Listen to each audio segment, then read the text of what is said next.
O Diego Souza comentou: Man, faz um vídeo sobre a previsão do confronto final. A minha cabeça já teoriza isso há anos. Assim como o Garp e o Roger juntaram força para derrotar o Rox, Luffy e o Kobe vão se juntar para enfrentar o Barba Negra. E a pedido do Diego é que vamos fazer esse vídeo, então... Com o anime no seu terço final, quais são os próximos eventos, o que vai levar One Piece para o seu final e quais serão as batalhas? Bom, fica aí que eu vou comentar cada uma dessas coisas com vocês. Eu vou explicar e no final de tudo ainda vamos ter alguns headcanons para comentar. Mas antes disso, eu peço de todo o coração para você se inscrever e me ajudar a chegar nos 200 inscritos. E se você quer aparecer aqui ou quer pedir um tema para vídeo, deixa o seu comentário que eu com certeza vou ler e responder. Bora pro vídeo. Bem, o que vai levar One Piece para o final? Bom, as maiores forças do mundo de One Piece ditam as ordens desse universo tão criativo e vasto que o Oda criou. Sendo assim, tudo, no fim, vai girar em torno dessas forças. Mas quais são elas? O governo mundial, com a hierarquia de poder que se estende entre os dragões celestiais, os 5 anciões e aquele que senta no trono do mundo, Imu-sama. A marinha, que consiste em ser o braço militar do governo mundial. Ela mantém certa ordem na sociedade, mas também é obrigada a fazer tudo que o governo ordena sem questionar, o que leva até o autoritarismo. Do outro lado da moeda da balança de poder, nós temos os 4 imperadores do mar, os piratas mais influentes do mundo com poder militar, influência política e suficiente para rivalizar diretamente com a marinha. O exército revolucionário, que tem influência política e militar no mundo inteiro, são a maior pedra no sapato do governo mundial, incitando guerras e revoltas contra o autoritarismo e a opressão. Mas se você quiser saber mais sobre essas 4 forças, eu vou deixar na descrição do vídeo e no card aqui em cima um link de um vídeo que eu explico melhor cada peça desse tabuleiro de xadrez que é o mundo de One Piece e quem o controla. Agora nós vamos entrar no campo da especulação com a seguinte pergunta: quais são os próximos eventos? E para isso nós vamos falar de cada um desses 4 poderes que eu citei antes, que equilibram o mundo de One Piece, incluindo cada Yonkou individualmente e o que esperamos que cada um deles faça. O governo mundial. Sinceramente eu não consigo especular muito em como o governo é capaz de se mover. Toda a luta dessa, entre aspas, entidade é para manter o mundo do jeito que está, onde eles mesmos lideram e oprimem. Então eles não são muito os caras que vão se mover, vão tomar a atitude. Embora, em alguns casos, eles ajam sim, por exemplo, nos Buster Call ou o que eles fizeram com Lulusia mais recentemente. A Marinha. Estes certamente são os mais incertos de como vão agir, principalmente porque se trata de uma entidade sem muita vontade própria, apenas os paus mandados do governo mundial. No entanto, a gente consegue imaginar mobilizações e esforços para neutralizar aqueles que se aproximam demais da verdade sobre o mundo. Isso levando em conta que é sob ordem do governo mundial. O exército revolucionário. Eles podem não parecer os mais ativos da obra, mas certamente estão agindo sempre por trás dos panos, instigando revoltas com a intenção de derrubar o governo. O mais interessante é pensar que eles já estavam em ação antes mesmo do Luffy embarcar na sua jornada. Seu ato mais recente gira em torno de cortar os suprimentos e reserva dos dragões celestiais, pela primeira vez obrigando os nobres e o governo a se moverem. Mas a verdade é que uma aliança em especial aguarda esse grupo, e só vai acontecer quando tudo estiver alinhado. Quando o mundo virar de cabeça para baixo, eles vão se posicionar contra o governo, muito provavelmente ao lado do Luffy. E é muito provável que a Sword também faça isso, já que eles são uma divisão de marinheiros com maior senso de justiça. Os Imperadores. Vamos começar com o Barba Negra, aquele que terá mais impacto no fim de tudo junto do Luffy. O Teach segue diretamente os caminhos de Shebeck, disso ninguém tem dúvida. Cada passo desse cara é extremamente planejado, desde as frutas que ele caça até os territórios que conquista. Suas escolhas de aliados e descartáveis são extremamente calculadas. Você acha que o Gecko Moria foi raptado sem motivo? Ou será que o Moria seria capaz de reviver alguém como o Shebeck ou talvez os gigantes da Galeila? E o sequestro da Purin? Muito provavelmente o Teach está forçando ela a despertar os poderes da sua tribo. Colocar a Katarina Devon para adquirir a aparência de um Gorosei? Isso não foi à toa. Imagina só um cenário onde as pessoas começam a especular a morte do Sanjay Garcia Saturno. O poder de barganha que Teach teria é surreal. Assim ele poderia se aproximar do governo e talvez usar isso para destronar Imu. Pois, se o Shebeck declarou que iria tomar o trono do mundo e falhou, Teach certamente herdou sua vontade e fará tudo para cumprir. O próximo imperador é o Shanks. O Ruivo é um dos personagens mais hypados da obra, e isso não é à toa, ele tem o sangue nobre e já demonstrou ter muito poder em suas mãos. em um ano, declarou que está na hora de proclamar o One Piece como se fosse seu direito desde o início, aguardando o momento certo para agir. Quem espera um encontro amigável entre Luffy e Shanks pode ser pego de surpresa. Shanks não é pirata por brincadeira, ele certamente vai querer testar se o Luffy é digno de herdar o maior tesouro do mundo. Esse embate pode terminar em uma bela festança, mas será que o Barba Negra não entrará no caminho do Ruivo antes? Vamos falar do Bug. O palhaço pode não ser o mais forte, mas ele certamente é carismático e tem muita influência. Se não fosse por ele, o mundo teria colapsado no equilíbrio de poder. Afinal, foi Bug quem estabeleceu o sistema de recompensa por marinheiros, virando o jogo contra o governo mundial e a marinha que tinha excluído o sistema de Chichibukais e estabelecido um novo armamento, algo que desequilibraria, colocando os piratas para o lado mais fraco. Além disso, Bug já demonstrou ser extremamente ambicioso. Ele procrastinou, isso é certo, ficou fraco, mas agora tem um sonho, ser o rei dos piratas. O destino sempre sorriu para o Bug. Mas agora, junto de Crocodile e Mihawk, ele vai entrar na corrida pelo One Piece com muito peso ao seu lado. A Cross Guild certamente vai entrar nos confrontos finais, ela vai estar lá, principalmente porque o Zoro precisa enfrentar o Mihawk. Agora, o nosso amado protagonista, Monkey D. Luffy. Ele é atualmente o mais perto de se tornar o rei dos piratas. Já tem 3 Road Poneglyphs, aliados por todo o mundo, uma tripulação de determinação inabalável, e uma frota predestinada ao evento que irá abalar o mundo. Quando Roger chegou na última ilha permitida pelo Log Pose, ele descobriu que precisava voltar e ler os Poneglyphs. Assim, ele iniciou uma nova jornada. Mas o Luffy não precisa começar tudo de novo. Ele tem a Robin ao seu lado, e ela sabe mais verdades que qualquer um.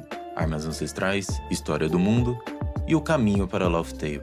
Mas Luffy ainda precisa de mais respostas, e cada um que entrar no seu caminho certamente vai ser varrido pela maré do destino. Penso eu que teremos 2 grandes guerras finais, uma pré-One Piece e uma pós-One Piece. Essa guerra pré-One Piece provavelmente vai envolver todos os Yonkous e aqueles interessados a conseguirem o One Piece. É uma guerra para conquistar o maior tesouro. E junto da descoberta de One Piece, também nós teremos a verdade sobre o mundo. Certamente, quem vai colocar as mãos no One Piece será o Luffy. E junto dele, todos os aliados que ele fez na sua jornada vão se voltar contra o governo mundial e a tirania de Imusama. Mas também não podemos esquecer do outro lado da moeda, aquele pirata que é sempre o oposto do Luffy. Assim como o Luffy tem um sonho principal e se tornar rei dos piratas é apenas um meio para cumprir ele, Barba Negra pode ter esse mesmo sonho principal, que seria se tornar o rei do mundo, sentar no trono vazio, e se tornar rei dos piratas seja mais um meio para isso, ele também pode não necessitar de se tornar o rei dos piratas. Pode ser que o Barba Negra esteja envolvido em outra trama, indo direto para Imusama. Sendo assim, nós conseguimos chegar em outra pergunta. O que ainda precisa acontecer para desencadear essas outras guerras finais? O Homem da Cicatriz de Queimadura. O único que sabe o paradeiro do último Road Poneglyph. A tradução dessa alcunha é muito esquisita. Nós temos diversas traduções, o Homem da Cicatriz de Chama, o Homem da Cicatriz de Queimadura, e isso gera diversas interpretações. Talvez ela seja uma cicatriz no formato de chamas, ou simplesmente uma cicatriz feita pelas chamas. Nós não sabemos quem é esse cara, mas eu tenho uma especulação e acho que a comunidade deve pensar a mesma coisa. Desde que o Scopper Gaban apareceu, é demonstrado na face dele uma cicatriz com formato perfeito de chamas. E faria total sentido ser o Scopper Gaban. Afinal, ele é o navegador e remanescente do bando do Roger. E quem melhor do que o navegador do Roger para saber a localização do último Poneglyph? Crocus no começo, Rayleigh no meio e Scopper Gaban no fim. 3 figuras da velha era que testaram e guiaram o nosso protagonista. Faz total sentido que seja o Scopper Gaban. Além disso, depois de testar o Luffy em batalha e descobrir a sua determinação, ele diz que depois que o Baf estiver a salvo, ele vai querer bater um papinho com o Luffy. Outra coisa que ainda precisa acontecer para as guerras finais é o destino das armas ancestrais. Com quem cada uma estará? Shirahoshi está ao lado do Luffy, certamente, afinal, a Ilha dos Homens Peixe carrega a bandeira do Luffy como sinal de proteção daquele pirata. É território e aliado do Luffy. Mas até quando a Princesa Sereia estará ao lado do Luffy? Afinal, o Caribou entregou o que sabe ao Barba Negra. Agora, Teach sabe a localização de Poseidon, de Pluton e caminha para descobrir a localização de Uranus, isso se ele já não sabe. Outra coisa que precisa acontecer antes das guerras finais é Lodestar, a última ilha possível de acessar com Logpose. Foi a ilha que Roger alcançou e descobriu que precisava voltar atrás, e certamente essa ilha carregará muitos segredos. Será que é lá que está o último Poneglyph? Será que é lá que nós vamos ver o encontro do Shanks com Luffy? Nós não sabemos, mas é uma ilha carregada de mistérios e precisa acontecer antes dessas guerras. Agora, outra pergunta do campo especulativo. Quais as possíveis lutas antes e durante a guerra final? É claro, por serem meras especulações, pode ser que essas lutas, se acontecerem, anulem a possibilidade de outras acontecerem dessa mesma lista. Ou elas aconteçam em tempos diferentes, vai depender de como o Oda vai dirigir a sua obra. Novamente, são especulações que podem acontecer antes e durante da guerra final. Vamos lá. Shanks contra Shamrock, separados no nascimento, ideais completamente opostos. Shanks contra Barba Negra, uma rivalidade antiga que chega ao fim.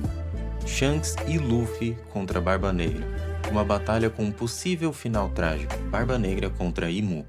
Shebeck não concluiu seu objetivo, mas Teach herdou a sua vontade. Luffy e Dragon contra Imu, pai e filhos unidos contra o maior mal do mundo. Luffy, Dragon e Garp contra Imu, a família Monkey D enfrentando quem persegue os D e que sem nem mesmo saber separou essa família.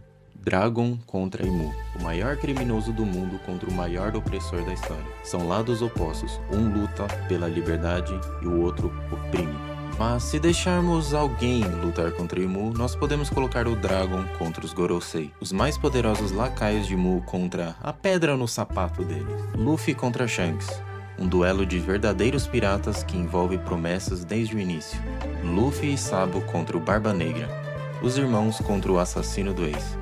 Luffy e Kobe contra Barba Negra, pirata e marinheiro unidos contra um pirata fora de controle, assim como foi Roger e Garp contra Shebeck. Luffy contra Kobe, como Roger e Garp, rivais movidos por ideais diferentes, mas sempre com muito respeito um pelo outro. Luffy contra Imu, o maior símbolo de liberdade contra o maior símbolo de opressão. Luffy contra Akainu, é o irmão mais novo, querendo vingança pela morte de seu irmão mais velho. É contra aquele que literalmente tem o sangue do Ace em suas mãos. Luffy e Sabo contra Akainu. O cara é culpado pela morte do Ace, é a mesma premissa do Barba Negra. Então são os dois irmãos contra aquele que o executou. E claro, a luta mais esperada da fandom. Luffy contra Barba Negra. Diferentes, opostos desde o início, mas com uma ambição igualmente gigante. Agora eu vou falar o meu headcanon sobre essa luta, de como eu quero que seja, como eu acho que vai ser. E pra quem não sabe, headcanon é uma crença ou interpretação pessoal sobre uma obra fictícia ou um personagem específico. Na minha visão, a batalha de Luffy contra a Barba Negra aconteceria assim. Todos sabemos o quão importante o número 3 é para o Barba Negra. Ele provavelmente caminha para sua terceira fruta, e que precisa ser uma Zoan. Durante a guerra final, Barba Negra conseguiria tomar para si a Hito Hito no Mi, modelo Nika, o deus do sol. Isso colocaria Luffy à beira da morte, e dessa vez sem a sua fruta para trazer ele de volta, assim como foi contra Kaido. Mas quando toda a esperança parece perdida, todos aqueles que o Luffy fez uma aliança durante a sua jornada, que provavelmente vão estar em um confronto final ao seu lado, reconhecem ele como o único capaz de salvar o mundo. E Law decide se sacrificar realizando a cirurgia perene no Luffy. E agora, sem fruta, apenas com seu haki, o Luffy teria que provar mais uma vez que sua luta pela liberdade nunca dependeu de sua Akuma no Mi, nunca foi influência dela. Mostrar que a liberdade sempre esteve em suas veias, desde o início. E então, provar que ele é o verdadeiro rei dos piratas, o homem mais livre do mundo. Os pontos que fortalecem essa minha visão é: o Barba Negra precisa fechar a trinca das 3 frutas, e a última tem que ser uma Zoan para fechar de forma perfeita. A cirurgia perene foi citada e precisa ser usada em algum momento, ou no mínimo mostrada em algum flashback. Kaido disse que apenas o haki é necessário para conquistar o mundo. Mihawk afirmou que o maior poder dos mares é a capacidade de trazer todos para o seu lado, algo que o Luffy já faz naturalmente com seu carisma. Ninguém pode se estabelecer como rei do mundo. A liberdade precisa prevalecer no final de One Piece. Em que cenário isso seria possível? Talvez em um onde o Barba Negra já se estabeleceu como governante, enquanto o Luffy se consagra o rei dos piratas. No fim das contas, One Piece é uma história sobre a passagem do tempo.